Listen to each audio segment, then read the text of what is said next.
I am Madison Timmons. I'm Chris Zushi. And we're paranormal specialists who live in the most haunted city on earth, Savannah, Georgia.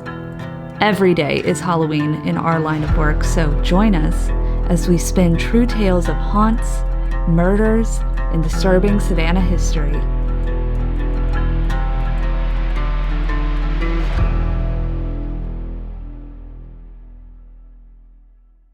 I'm Madison. I'm Chris. And welcome to the most haunted city on earth. If you haven't already, do make sure to rate us 5 stars on wherever you are listening to this podcast. It helps us out a ton and keeps us going and progressing. So thank you guys for rating us.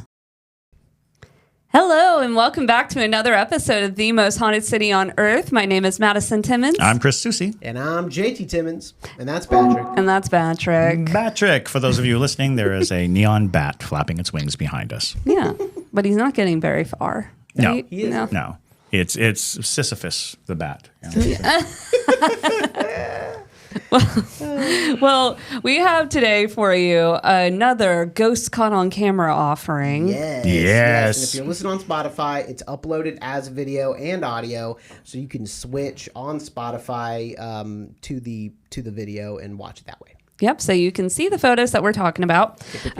We have some heavy hitters today, is what we've been told. 3 freaky photos. Well, okay, the first one's not freaky. The first one is sweet. I want to start off light, and then we're going to get freaking dark. Okay? Cool. It's going to well, there you go. It's going to get dark. A good start to the Monday. I chose them.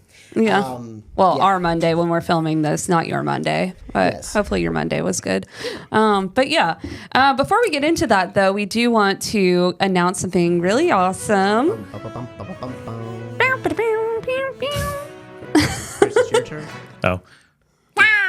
Okay, heard. All right. That's the announcement noise. Like right. Waluigi over here. Let me have it as a quiet. Let me have it as a quiet soundbite so I can put it on the Spotify thing. I mean, not the spot. The podcaster. Excellent. All right, you'll hear that again, y'all. Yes. That's going to be a soundbite. But yes, we are going to the Conjuring House. The Conjuring House. We're not going to conjure things, though, in the house, but we will Not on purpose, at least. No. Yes, it's actually against the rules to do that. Yeah, you quite literally cannot do I that. had to sign something. That said There's I a will contract that not- says no conjuring. The only problem is you can accidentally conjure things simply by thinking. So good luck stopping us. The owners were super serious about this. Like, No rituals, no Ouija boards, that's no, exactly what they- don't. Yeah. And that is the truth of just about any haunted location. Partly because it's highly disrespectful to show up and just demand the ghosts, entertain you. But also, it's just a bad idea. Yes. Whether you're a very fervent believer or just a casual, I'm interested, don't show up bearing, conjuring artifacts. Yes. Yeah, they also had like a few other rules that were like, don't yell at the ghosts, don't berate them. Which makes sense. we absolutely subscribe to. It's like, We respect imagine somebody just burst into your house and was like, "Who are you? Face me!" And you're like, "Get out of my house." It's like, what are you? Like Zach Baggins, you need to leave. I will run into the panic room and hit a button. Literally. It's like that's what panic rooms are for when someone just shows up in your house and starts demanding things of you. Yeah. So, yeah. So for this, we are going to. There's a couple things that's going to happen. We are going to be streaming as much as we freaking can for Parajunkies. We will have a public live stream for an hour or two in the house on TikTok. But Parajunkies are getting. I'm going to attempt to get them the entire night. But that is what I'm going. That's one of my main goals. What else is happening on that? Oh, yeah. He's turning 30 years old in the Conjuring House. That one. Yes. Yep. So, We are taking bets as to whether or not JT makes it to his 30. Because at 5:05, he turns 30, but that means he's spending, almost 12 hours in the Conjuring House mayhem may ensue and prevent him from reaching 30. And then he gets to be a ghost in the Conjuring House. Wouldn't that be a good job? That's a pretty sweet gig. That is definitely a sweet gig. Yeah, if you're going to haunt any place, you might as well. Right. So that's happening. And then we are going to be making a documentary on it and putting it up on Film Hub, which is our thing, not a sponsor yet. But yeah, it's going to be awesome. I'm super stoked. And Debria will be going. Doesn't she look so happy? For those of you who are watching on YouTube, yes, she is not happy whatsoever about it. But her ticket is bought. We did ambush her with the news that we were taking her to the Conjuring House. And on top of going to the Conjuring House, we're going in January. So we're going to New England in January. To be at a haunted house, and it's going to be not just scary, but chilling. Yeah, not just in the scary way. I mean, literally, it's going to be cold. Yeah. So we've already announced this to the Parajunkies, and if you become a Parajunkie, or if you're a Parajunkie who hasn't watched the live stream yet, it is available on Patreon right now. And you can watch Debria cry. All right. That's going to be our selling point. Yeah, that should be the name of the documentary. Yeah. Watch Debria cry. For 90 minutes. Yeah. 90 minutes. All right, let's start with this very sweet photo. So just like always, I'm going to read the post, and then I'm going. Do we need a camera on you for this? Huh? Oh no, it's all good. No worries. But I'm going to read the post, and we're gonna go from, and then I'm gonna hand you the photo. Okay. All right.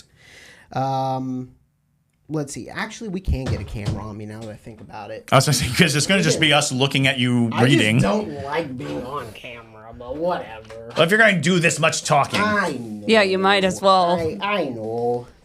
All right, I'll put the FaceTime on. Hold on 1 second. It's like, I don't want to do this. I just, I'm very much a behind the camera type of person, but this podcast has made me be on camera a lot more than I've ever wanted to. Okay, here we go. Yeah, how are you ever going to beat Batrick in fans? Right. If you don't get on camera. There's no way to beat Batrick in fandom. That's just insane to even think that I could do that. All right, here we go. Now I'm on camera. We are rolling. Yeah. Debris, you can crop it on my face. Yeah, Batrick's here for a flapping good time. Should we bring Batrick? We absolutely should. Yeah. We'll bring Batrick to the Conjuring House.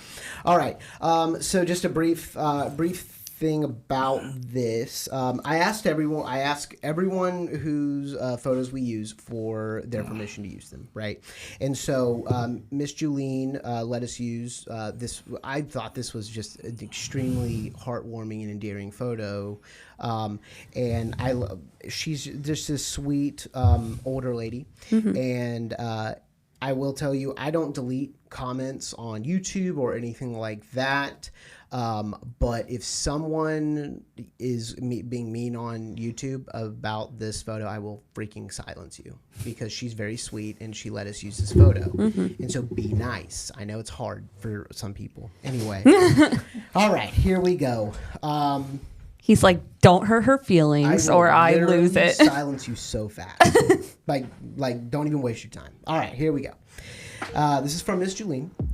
The picture of the two dogs are my Sheltie Tribble, who is dying of kidney failure. Oh. He passed the next morning. The dog on the right was my Heart, my Papillion, Bunny, who had passed a year prior. I took the picture of Tribble because I'd bought that expensive bed that he's laying on in the photo, and he just wouldn't use it. I took the picture because I told my husband that it would be the only picture I'd ever get of Tribble using that expensive bed. When I looked, I thought I was seeing things. I looked for my other Papillion puppy, who was on my husband's lap across the right of the picture. You see Bunny in the glass above Tribble on the bed. I have zero Photoshop skills, maybe less than zero. That's my Bunny coming for Tribble. It made me feel so much better. You see in the image a heart shape on her spirit. She had a natural part in her hair there. It's awesome. Like, I love this photo. So real fast, you just have to. There's 3 photos. Okay. You just got to go to the right. Okay. Sure. This, and now we know why JT likes this story so much, because it's about dogs. Yes. Aw. Oh, Such sweeties. And do you see the It's reflection? literally Yeah, so I do. clear. But It's wild. It's wild. oh yeah, no, that's a very clear indication, and we've spoken many times on this podcast about pet ghosts. Oh, she's so cute. Cutie pie. She is cute. But yeah, definitely. And there's no reason to question or wonder. Yep. You know? So for the people driving to work and who can't look at this photo right now until later, can you just let them know what you're seeing? So there is a picture of a dog lying on a dog bed, but it's in front of a glass display case. In the glass display case, you can clearly see the outline of a dog. Not even the outline. You can see a dog in the reflective surface of the glass. It is very much identifiable. You know, there's not a question as to what it is. So this is a very sweet picture, and it does kind of give you that sensation that you're not dealing with dark entities the entire time when we talk of ghosts. Yeah. Far more ghost stories are sweet, and far more ghost stories are about this connective love and this idea that your pets, you know, hang around and look after you and look after your new pets or approve of your new pets. You know, a lot of people will talk about how, you know, after you lose a pet, finding that next pet is about finding this successor, this idea, and sometimes, you know, you're being guided by the pet that passed to your new pet. And this seems to be the indication of this story.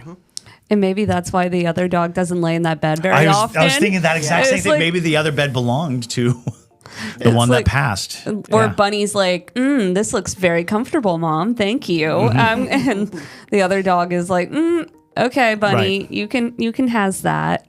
It's a Right. very good photo. And then It's Bunny such got a out good of the photo. bed so that Tribble can lie there when Tribble was ill. Oh my God, I didn't think about that. It's very sweet. Wow. It's a sweet little ghost story. Yeah. It And there's no reason to question it. Oh, no. Yeah.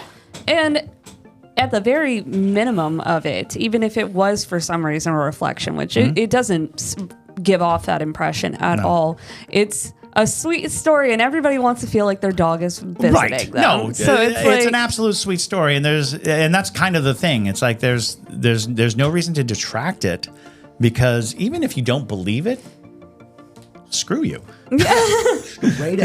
Because Right. it doesn't hurt you to have someone else believe it. So, you know, it's one of those things where you're like, absolutely, there's nothing wrong with that. And it's compelling, and the picture is really good. The picture's really I love ghost dogs. I Yes. love ghost dogs so much. I mean, I they're love them in excellent. life and death. So, Dogs are the bomb. We don't deserve them. no. All right, now let's get a little darker. Okay. Oh, good. yeah. I thought we were going to leave with warm and fuzzies, but no, apparently not. Apparently Never. not. We'll just keep Bunny in our heart. Yes. Thank you, Miss Julie. Save us, Bunny. Yeah. We appreciate you. All right, so this comes from. This is actually not his photo, but it's a photo. I don't know if it is. I don't think it's viral. Maybe it was viral in like some scary Reddit. Oh, sure. But Right. basically, this has been shared, right? So I felt like so he was like, I feel like you can share because I did it, and I'm like, yeah. But this comes from Martin Springall, and Martin Blackburn posted it, and Martin Springall photographed. So I don't know, it's weird. Intriguing. Martins. All right. So Martin Springall, 38, photographed his young daughter, who he wished not be named, standing near a rocky outcrop in Zushi, Japan, in July 2014. Mr. Springall insisted there was no one else in the vicinity and said it had not been photoshopped, despite skeptics believing otherwise. There's always going to be skeptics. There's always people that. Always. It I mean, there have been pictures of me just standing around. They're like, that's photoshopped. Yeah. That guy's not there. He's Wait, not what? there. It's my birthday. According to some, the boots appear to indicate an American World War II era uniform, particularly giving a flash of blue fabric that appeared above her left arm. This one is in the same spirit as the wedding photo, whether it's a ghost, an optical illusion, or photoshopped. Again, I find this one compelling and worth a closer look, and I completely agree with you, Martin. It's quite freaky. So y'all, same thing, the post and then 2 photos over. Okay. Sure. Yeah. Okie dokie. Well, all right, already. So, Yeah. You see your feet? yeah. Yeah. Yep. Yeah, those are definitely boots. So what we have here is a photograph of a young girl, and what you have is behind her what appears to be bloused boots, like of a military fashion, and intriguingly, the figure is not far enough away to be obscured by this girl. Right. Like this individual would be taller, I'm sure, and She's so like not even 7. right. So Her body is obscuring the rest of the person. All you can see are the legs, and they're very solid legs. These are not like, it's transparent. I'm turning my head. I'm trying to see it. No, they're very clearly. it's giving Michael Myers. It's, like Michael Myers boots type. Huh? Like I didn't get that at all. No, this is definitely yeah. bloused. He wears janitor boots. that's what it feels like, at least. I don't know. Well, yeah, I don't know. That's weird, though. At least that's what I get. I almost immediately recognize them as military boots. Yeah. Because of the blousing.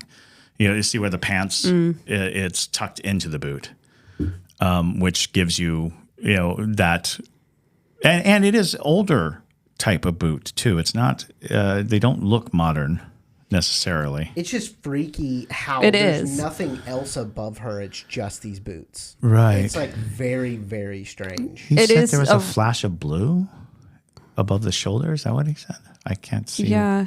what he's speaking of. Yeah, he said that there was like a flash of blue around the arm. Particularly given the flash of blue fabric that appeared above her left arm. Above her left arm. I don't see that. I don't either.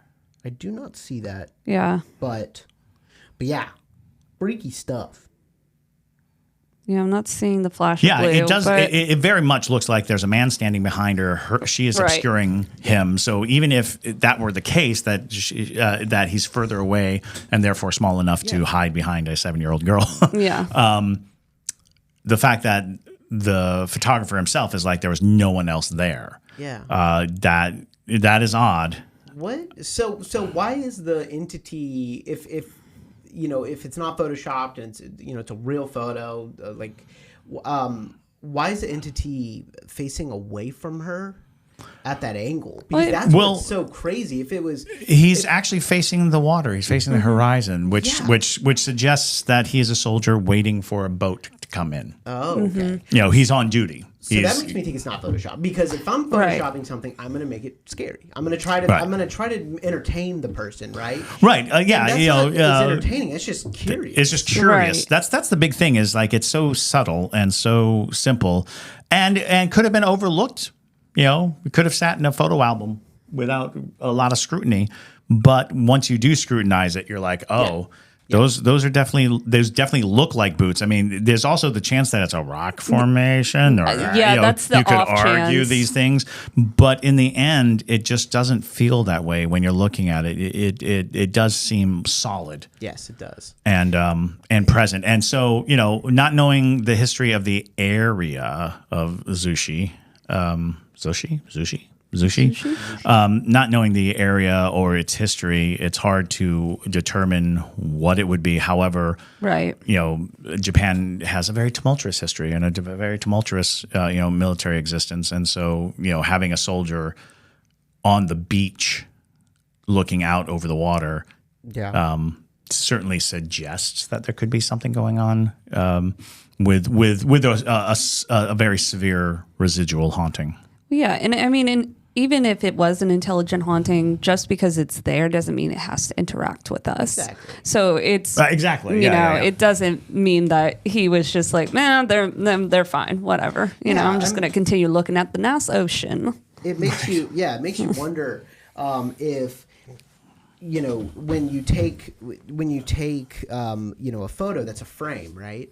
Mm-hmm. And what made me think about this is that you're seeing the boots and nothing else, right? Like I believe that if there was a full body apparition there, like those boots suggest, that the apparition would be taller and you'd see it. Right, you'd see the head at least, or exactly. Traces of it. Right. Exactly. And so it makes you wonder if ghosts show up, or different body parts of ghosts show up in frames. Sure, absolutely. Because looking at, from a photographer, filmmaker's perspective, you think of everything in frames per second, right? So that's one frame, but cinema frame rate's 23.98. So it's like when you take a video of a ghost, it makes you wonder if you go frame by frame on some of these videos of like real ghosts, do they appear in pieces? So yeah, and it's interesting to note that we talked about this, that feet are usually not the focal point of ghosts. They oftentimes want you to have the recognizable features. But when you think of a soldier standing guard, planting your feet where you're standing is essential. Not that you get recognized by, that's Private Jenkins, but that you are on duty. Yeah. And so, the focal being, this is where I stand. Yeah. And that could be the reason why you see the feet more than the head. Mm-hmm. It is because his purpose was to stand there, and thereby the focal point of his existence was where his feet were, where they were planted. And I think that's true of a lot of those body part sightings, because you sometimes do see feet, but you see feet that don't go anywhere. Right. And so the question is, what is the purpose of the ghost? Is the ghost trying to be recognized as who they were, or are they trying to be recognized for where they were? Yeah. That becomes a difference of, I'm showing that I stood here. And so they focus their energy on manifesting from the ground up, versus I'm showing you who I am, where they do the head down. Mm-hmm. Zushi, Japan is also a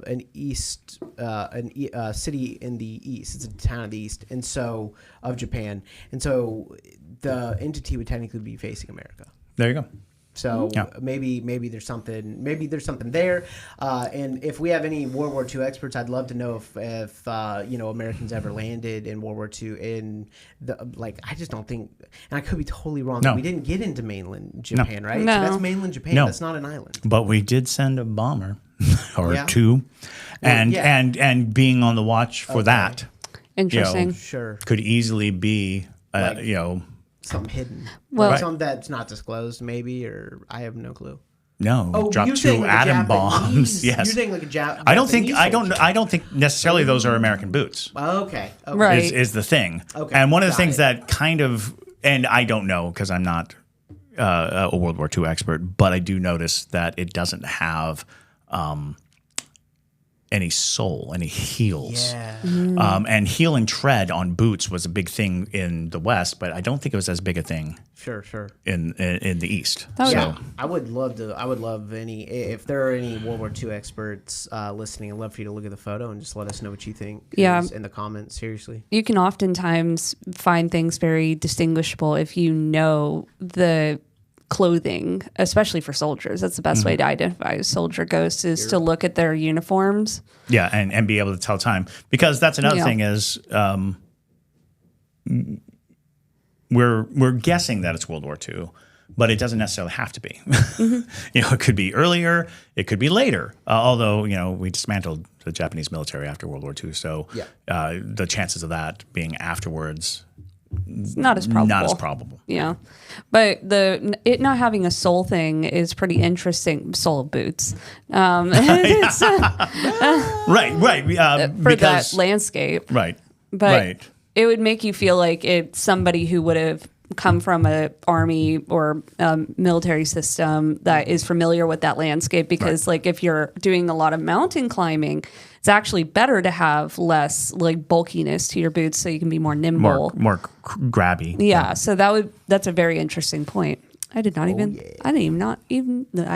notice that it didn't have soles to his boots, but yeah, or very thin soles, right? Which is not quite the norm, and I believe that's just me saying I think because when I wore combat boots, they were definitely chunky on the bottom, right? All right. Here we go. This is the last one, and oh boy, this is potentially. I think it's the creepiest one. Oh well, there you go. Yeah, definitely freaky. Is it going to be something standing in the corner, naked? No, but I do love that. I love something standing in the corner. He skipped the naked point where he loves like a naked old lady in a corner being like naked old anything is just like well yeah like the Taking of Deborah Logan style. Yeah, they checked in with that. They called up JT and was like, hey, does this freak you out? Okay, good, cool. Yes, and it does. And then she's like, I love when she's like eating that person's head. Anyway, all right, so here we go. Spoilers. If you haven't seen it by now, you should have. You've had plenty of time. All right, here we go. So this comes from Miranda Downs. This is just a great thing. I just love it. He's like, so good. Well, that means it's right. messed up. Right. It's not necessarily messed up. It's just freaky. That's all. Yeah. Sure. All right, here we go. This is a true story. My stepmom passed in 2007. My stepmom had a close friend who lived in California. Years ago, when that friend's husband was dying, my stepmom went down there and helped her take care of him until he passed. Skip forward to years later when my stepmom was dying of cancer. My dad took her down to California to see her friend one last time. While they were down there, my friend had the friend's son, person in the pic on the right, go into the kitchen where there was better lighting so that he could take a picture of him. The camera was $10 digital keychain camera from Walgreens. Oh, there you go. Yeah. According to my dad, as you can see, the cat was freaking out for some reason, so they took the pic real quick, and that was that. Skip forward to months later when my stepmom passed away from cancer. Her friend came up from California to help with arrangements. While she was here, we decided to hook the camera up to the computer and pull up the pictures that they had taken when they were down in California. As we were all standing there looking through the pictures, I was skipping through them, but I skipped back to get a better look at this one. Hold on. We all started looking at it, and I asked who else was in the pic. My dad and the friend said that there shouldn't be anyone else in the kitchen because no one else was in the kitchen. There shouldn't be anyone else in the picture because there's no one else in the kitchen. That's when my stepmom's friend dropped to her knees and started crying and yelling, "That's my dead husband in the picture." Oof. The day they took that picture, there was nobody else in the kitchen except for the friend's son, my dad, and the cat. Comparison pic of him when he was alive is also here. He used to wear one of those head wraps. It's called a skull cap, I think. A lot, and even he used to wear it a lot, and even though he's not wearing it in the picture when he was alive, it appears he's wearing it in the other pic. All right, so here we go. So you have two photos. You got one here, one here. All right. Oh yeah. And then if you swipe over, you'll see what they're talking about. Oh yeah. Yeah, definitely. Mustache and everything. Yeah. So Yeah. Wow. Go ahead and tell the people listening what's going on. So, first, kudos to the Walgreens group for a keychain camera that isn't that bad. I mean, I was really expecting something a lot more grainy. What we're looking at is a picture of a man holding a cat and waving to the camera. Over his right shoulder is a blurred image as if a person is moving behind him. Yep. It is very clearly the husband. Yeah. We have a picture of the husband to compare it to. it has, all the indications. You can see the shape of his brow. You can see his nose. You can see this mustache, this very, very prominent Sam Elliott mustache going on there. This is, this is unquestionably the man. Although it's weird because it looks like he's dressed like a burglar. Because it looks like he's wearing a black skull cap and a black. He's a catnapper. He's coming for the cat. It is interesting. Absolutely. As a matter of fact, he is clearer than the cat because the cat is moving. The cat's like, what is going on? He's like, cat burglaring is not the move today. They said that they said that he wore the skull cap. Oh yeah, no, that's totally. I mean, so it totally makes sense. Look like he's wearing this black skull cap, and it's just like it freaked like everyone out. In the everyone in the comments were like, "What?" It's the mustache. I'm telling you, it's the mustache that's like, oh, that's so discernible. Like, and especially because that, like, when you have a mustache like that, where you're like, it's like your main element of your face. It's the first thing that people notice. Ask anybody about Ted Lasso; they'll tell you about his mustache. Oh yeah. Absolutely. Well, and that also can be a big reason why he's presenting with it in the afterlife is like people probably, if he does appear to people who doesn't know him, they're probably like, there's a man with a mustache in my kitchen. That's very true. And so that's like one of those features that are probably going to stick around with a ghost. But it's very, very compelling. Yes. It is very compelling. It makes you want to use digital or like disposable cameras again for ghost hunting because it's like what a fun thing to. Disposable cameras are a great way to ghost hunt. A lot of that is because using film cameras oftentimes do because you can get to the very negative. You can't have, this is printed directly and now I have this. Yes. And that is just a one stop of it was in the camera and now it's on the film. Yep. But again, I was not expecting, because it's not a great picture, by the way.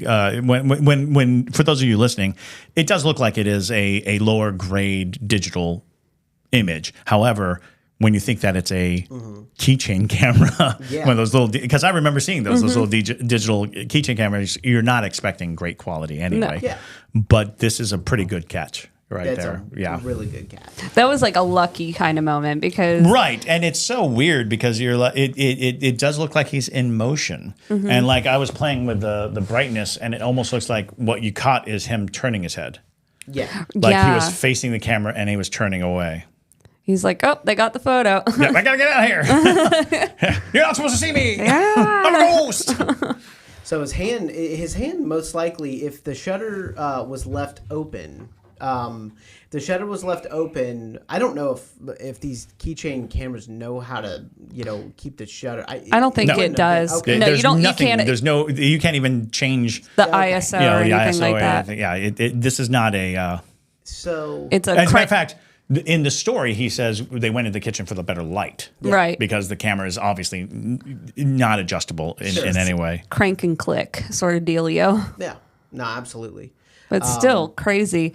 But it's, it was just lucky that they caught that in one snap because that's usually the type of photo that you get with people who use burst mode or things like that. Yeah. And we've talked about that the burst mode on the iPhone is very handy for ghost hunting because it catches many in a row very quickly. Yes. And one of the fascinating things about if you're really interested in whether the orb that you see is dust or something like that in burst mode, a lot of times it's because they're milliseconds apart from each other. If it's only in one of the images. Something didn't fly in, something didn't catch on, something that wasn't there, it would be there consistently. That's just good timing. Just very good timing. And compelling. You're like, I have no problem saying I recognize that person as the other photo, which is another thing that is rare. It's so rare. It is. To get a picture where you're like, oh, you know what? I see this very distinguishable human being. It's like, getting a picture of Abe Lincoln. You're like, oh, I recognize that. I know all these features. I know all those features. Oh, yeah. Well, and it was, it was the husband who... Or not the husband, the wife, who was the one who was like, oh, that's my husband. Right. Yeah. There's something about that that's interesting because when you have somebody that close to you pass away, like you're going to recognize their essence, their energy. Yeah, exactly. Yeah. That's your person. So I'm going to have to read this back again because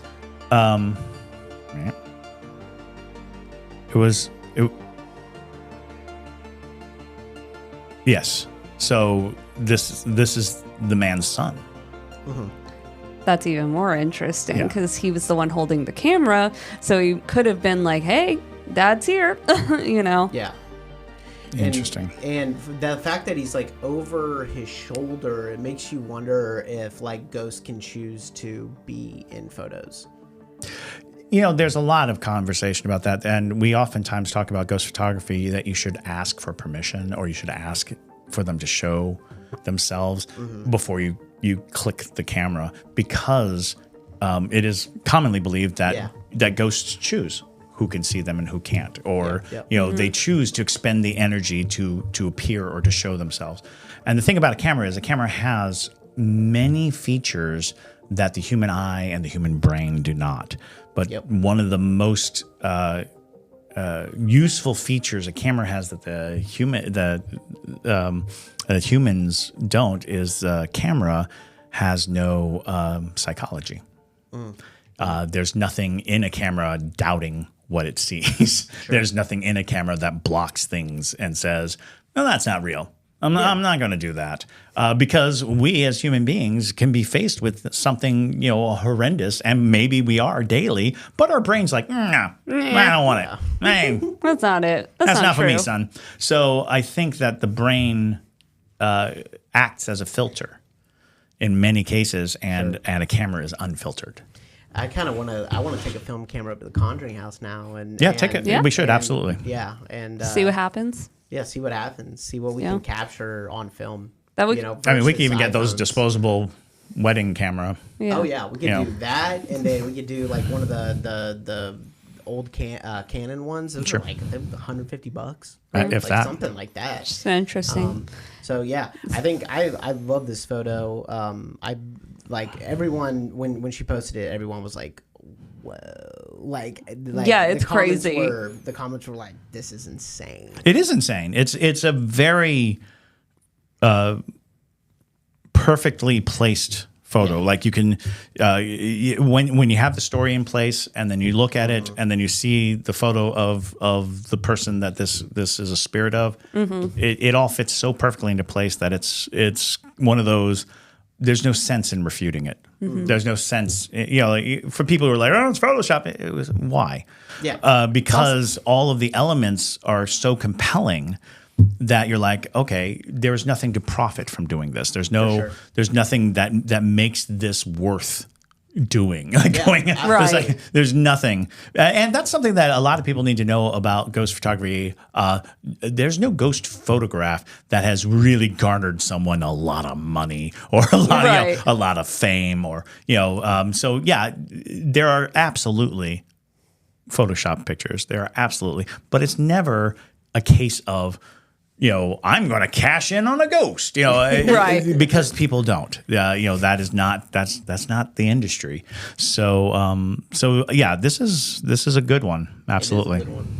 Well, and it's people are so quick to be like, oh, it's Photoshop, but it's like if you really think about it, how hard is it to take a photo that was on a film camera at one point and try to Photoshop it? That is so much more difficult than people think, and it's actually very rare to meet people who have the skill set who could actually do things like that. So it's the people with the skill set, are they really going to be? Yeah, They're like, oh, got to make a new ghost photo. yeah, they're probably doing it as a profession, you know. Right, it's right. like I make more money, you know, just to troll Reddit with like taking the bags out from under people's eyes, and you know, Yeah. you know, editing for magazines, editing and photoshopping for things like that. But then I'm going to turn around and put an alien in this picture. Again, just to troll the internet, Although- just to stump you. It's funny because I think that we have a lot of Bigfoot pictures where people have dressed up and gone out. Sure. And it's like, that's a lot of effort for a Bigfoot will thing. say- Because there was a guy in North Georgia who had said that he had killed a Bigfoot and it was in his freezer. Do you remember this? This was not like No. it's not even, I want to say it was maybe 10, 15 years ago. I believe in North Georgia. Yeah, Wow. and he had it in his freezer. Wow. But when people finally came to look, they were like, "This is just a mess of goop that you put in your freezer." Wow. And tried to fool everyone with this, Bigfoot. Or it was just a squonk that had melted. Oh, poor Squonk. Squonk. Squonk. Man, we haven't brought up the Squonk in a while. Yeah, Yes. it's been a moment, but there's your squonk talk for the day. The ever-loving Squonk. Yes. Don't be sad. Don't be a squonk. You'll dissolve away into bubbles.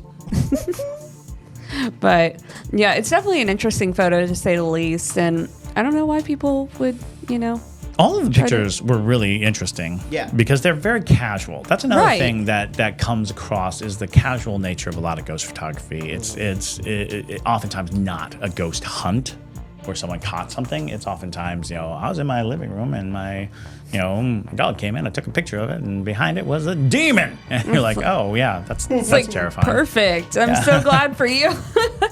But yeah, they are really casual and really lovely photos. So yeah, definitely if you like to keep up with things like that, go join the Ghost Caught on Camera Facebook group. It's not our group, but it's pretty cool. You can also join our group, the fan base on Facebook. So cool. Well, thank you guys so much for listening and watching today's episode. I hope you enjoyed looking at these ghost photos. If you have an opinion on them or you want to share it with us, you can always do that by reaching out on Ghost Mail. Or if you have a photo you want us to maybe use on this segment, have at it. We love seeing them. Absolutely. Amen. With that, though, my name is Madison Timmons. I'm Chris Zushi. And stay spooky, y'all.